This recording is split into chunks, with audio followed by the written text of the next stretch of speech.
សួស្តីអ្នកនរគ្នានៅក្នុងមូលដ្ឋាននៃ networking គឺមានប្រព័ន្ធសំខាន់មួយគឺ TCP និង IP តើ TCP និង IP នេះវាជាអ្វីហើយវាមានសម្រាប់សំខាន់អ្វីខ្លះក៏ដូចជាតើវាដំណើរការដូចម្តេច TCP ឬក៏ IP ដែលមកពីពាក្យពេញថា Transmission Control Protocol ឬក៏ Internet Protocol វាគឺជាមូលដ្ឋាននៃអ៊ីនធឺណិតទំនើបដែលអនុញ្ញាតឲ្យមានការទំនាក់ទំនងរវាងឧបករណ៍រាប់ពាន់លានទូទាំងពិភពលោកបន្ទាប់ពីវិធីការដ៏រឹងមាំនិងស្តង់ដារបើកចំហរបស់វាបានធ្វើឲ្យវាក្លាយជាបច្ចេកវិទ្យាដែលទទួលបានជោគជ័យខ្ពស់និងអាចសម្របខ្លួនបានការយល់ដឹងអំពីមូលដ្ឋាននៃ TCP និង IP គឺជាចាំបាច់សម្រាប់អ្នកដែលធ្វើការជាមួយនឹងបណ្ដាញការអភិវឌ្ឍកម្មវិធីឬក៏ software development និង cyber security ជាដើមគំរូនៃ TCP និង IP TCP និង IP model វាគឺជា conceptual framework ដែលរៀបចំទំនាក់ទំនងបណ្ដាញទៅជា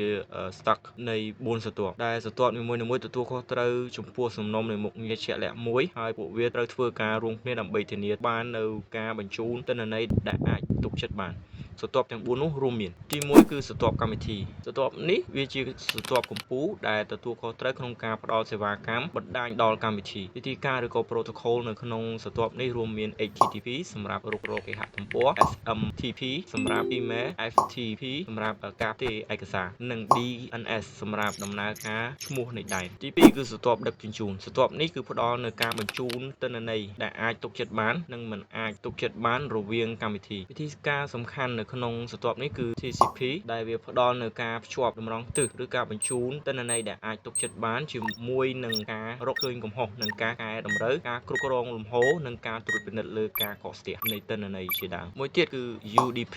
ឬក៏មកពីពាក្យពេញថា User Datagram Protocol ដែលផ្ដល់នូវការបញ្ជូនទិន្នន័យដែលមិនគួរឲ្យទុកចិត្តនិងគ្មានការតភ្ជាប់ជាមួយនឹងការចំណាយតិចបំផុតវាស័ក្តិសមសម្រាប់កម្មវិធីដែលទាមទារលឿនលើសពីភាពជឿជាក់ដូចជាការផ្សាយវីដេអូឬក៏ហ្គេមអនឡាញជាដើមស្រទាប់ទី3គឺស្រទាប់អ៊ីនធឺណិតស្រទាប់នេះទទួលខុសត្រូវក្នុងការបញ្ជូនបញ្ចប់ទិន្នន័យតាមបណ្ដាញនានាវិធីការសំខាន់នៅក្នុងស្រទាប់នេះគឺ IP ដែលផ្ដល់មុខងារអាសយដ្ឋាននិងកំណត់ផ្លូវដែលអនុញ្ញាតឲ្យបញ្ចប់ទិន្នន័យត្រូវបានបញ្ជូនពីបណ្ដាញមួយទៅបណ្ដាញមួយទៀតអាសយដ្ឋាន IP ត្រូវបានប្រើដើម្បីកំណត់អត្តសញ្ញាណឧបករណ៍ពិសេសនៅលើអ៊ីនធឺណិតស្រទាប់ចុងក្រោយគឺស្រទាប់ចូលប្រើបណ្ដាញឬក៏ link layer នេះគឺជាស្រទាប់ខាងក្រោយដែលទទួលខុសត្រូវក្នុងការផ្ដល់ការចូលការប្រើប្រាស់បណ្ដាញជាជុំវារួមបញ្ចូលវិធីការដូចជា Ethernet សម្រាប់ LAN និង Wi-Fi សម្រាប់បណ្ដាញឥតខ្សែស្រទាប់នេះគឺគ្រប់គ្រងទិន្នន័យជាក់ស្ដែងនៃបញ្ចប់ទិន្នន័យនៅលើបណ្ដាញ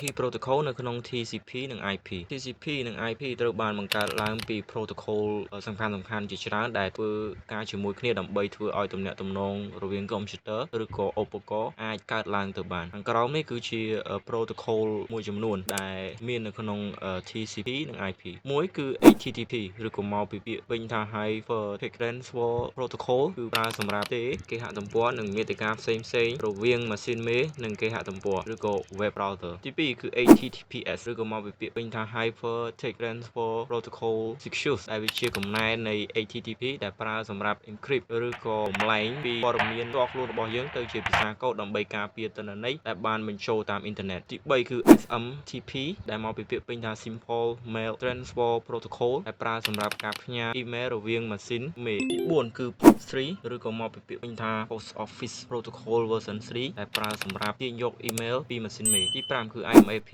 ឬក៏មកពីពាក្យពេញថា Internet Message Access Protocol ដែលជា protocol មួយផ្សេងទៀតសម្រាប់ការទាញយក email ដែលផ្ដល់នូវលក្ខណៈពិសេសខ្ពស់ជាង POP3 ទី6គឺ FTP ឬក៏ File Transfer Protocol ដែលប្រើសម្រាប់ការផ្ទេរឯកសាររវាងកុំព្យូទ័រតាមបណ្ដាញទី7គឺ SSH ឬក៏ Secure Shell ដែលប្រើសម្រាប់ការចូលប្រើពីចម្ងាយនិងសុវត្ថិភាពនៅក្នុងព័ន្ធកុំព្យូទ័រទី8គឺ Telnet ដែលគឺជា protocol ចាស់សម្រាប់ការចូលប្រើពីចម្ងាយដែលឥឡូវនេះត្រូវបានជំនួសដោយ SSH ទី9គឺ DNS ឬក៏ Domain Name System ដែលប្រើឈ្មោះដែលឧទាហរណ៍ google.com ទៅជាអាសយដ្ឋាន IP ទី10គឺ DHCP ឬ Dynamic Configuration Protocol ដែលកំណត់អាសយដ្ឋាន IP និង parameter និងកំណត់រចនាសម្ព័ន្ធបណ្ដាញផ្សេងទៀតដោយស្វ័យប្រវត្តិទៅជាឧបករណ៍លើបណ្ដាញទី11គឺ ICMP ឬក៏ Internet Control Message Protocol ដែលប្រើសម្រាប់ការផ្ញើសារកំហុសឬក៏ព័ត៌មានត្រួតពិនិត្យផ្សេងទៀតរវាងឧបករណ៍បណ្ដាញចុងក្រោយគឺ ARP ឬក៏ Address Resolution Protocol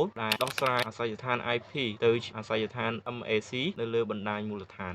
ដំណើរការនៃ TCP និង IP យើងអាចពិចារណាទៅលើឧទាហរណ៍សាមញ្ញមួយនៃរបៀបដែល TCP និង IP ដំណើរការនៅពេលដែលយើងប្រើកម្មវិធីរុករកនៅលើគេហទំព័រនៅលើកុំព្យូទ័ររបស់យើងដំណើរការទី1គឺស្រទាប់កម្មវិធី HTTP ដែល web browser របស់យើងផ្ញើសំណើ HTTP ទៅម៉ាស៊ីនមេនៃគេហទំព័រដើម្បីទាញយក web page ដំណើរការទី2គឺស្រទាប់ដឹកជញ្ជូន TCP ដែលដំណើរ HTTP ត្រូវបានបញ្ជូនទៅស្រទាប់ TCP ដែលបង្កើតការតភ្ជាប់ជាមួយនឹងម៉ាស៊ីនមេនៃគេហទំព័រ TCP បង្កើតសំណើទៅជាផ្នែកតូចៗនិងបន្ថែមព័ត៌មានបឋមនិងធានាថាការចែកចាយដែលអាចទុកចិត្តបានដំណើរការទី3គឺស្រទាប់អ៊ីនធឺណិត IP ផ្នែក TCP ត្រូវបានបញ្ជូនទៅស្រទាប់ IP ដែលបន្ថែមអាសយដ្ឋាន IP ទៅផ្នែកដែលបង្កើតកញ្ចប់ IP អាសយដ្ឋាន IP របស់ម៉ាស៊ីនមេបណ្ដាញត្រូវបានរួមបញ្ចូលនៅក្នុង packet នៃព័ត៌មានមួយដំណើរការទី4គឺបន្ទាប់នៃការចូលប្រើប្រាស់បណ្ដាញ Ethernet ឬក៏ Wi-Fi ដែលកញ្ចប់ IP ត្រូវបានបញ្ជូនទៅកាន់ Network Access Layer ដែលបញ្ជូនពួកវាទៅក្នុង frame មួយសម្រាប់ការបញ្ជូនតាមឧបករណ៍ផ្ទុកបណ្ដាញជាក់ស្ដែងឧទាហរណ៍ដូចជាខ្សែ